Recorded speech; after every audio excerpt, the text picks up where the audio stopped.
Où nous sommes, peu à peu, remplacés par des chaînes ininterrompues d'images, esclaves les unes des autres, chacune à sa place, comme chacun de nous à sa place, dans la chaîne des événements sur lesquels nous avons perdu tout pouvoir.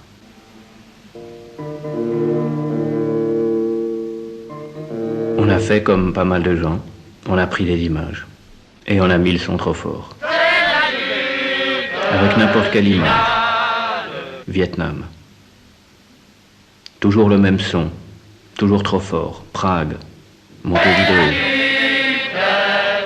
Mai 68, France, Italie. Révolution culturelle chinoise. Grève en Pologne. Torture en Espagne. Irlande, Portugal, Chili, Palestine.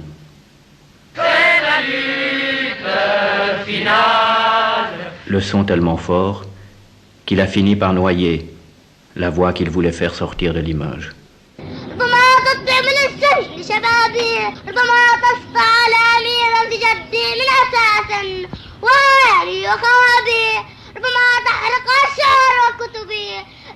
Dans les ruines de la ville de Karameh, une petite fille du Fatah récite un poème de Mahmoud Darwish.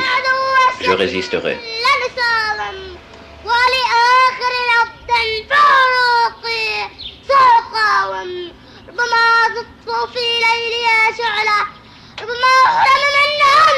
Écoute, tu devrais parler d'abord du décor et de l'acteur dans ce décor, c'est-à-dire du théâtre.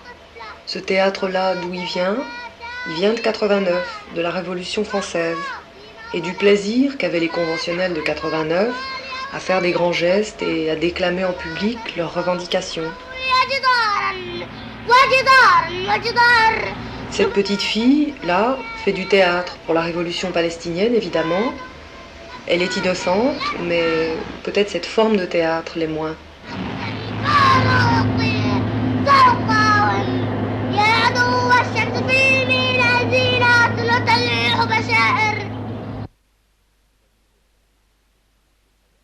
Près du Jourdain, un petit groupe de Fedayines essaye, par la discussion, de lier la théorie avec la pratique révolutionnaire.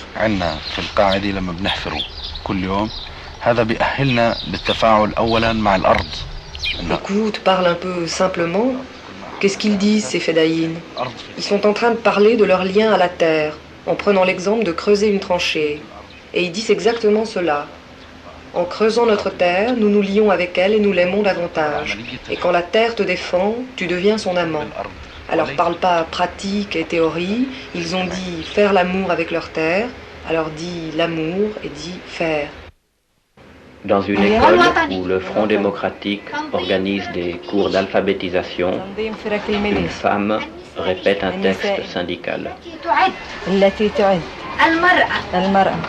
Tu vois, au début, elle a l'air assez joyeuse de faire ce petit travail. Moi, je la trouve belle. Comme elle ne sait pas lire, elle est toute contente de participer à la lutte, même en faisant que répéter un texte.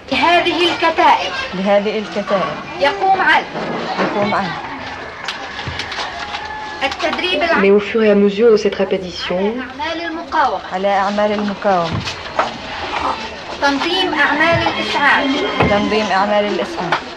elle a l'air de plus en plus morose, embêtée. Elle a l'air d'avoir envie de retourner à des occupations dont on ne lui demande pas de parler, même si ces occupations ont à voir avec la répétition, le quotidien, les tâches du quotidien, à l'intérieur ou pas d'une révolution. L'automatisme s'installe, à force de répéter des mots dans un certain ordre qu'elle n'aurait sûrement pas dit comme ça. Mais qu'aurait-elle dit? Et comment? En tout cas, les syndicats ne se posent pas cette question. Les textes parlent, mais ne parlent jamais du silence.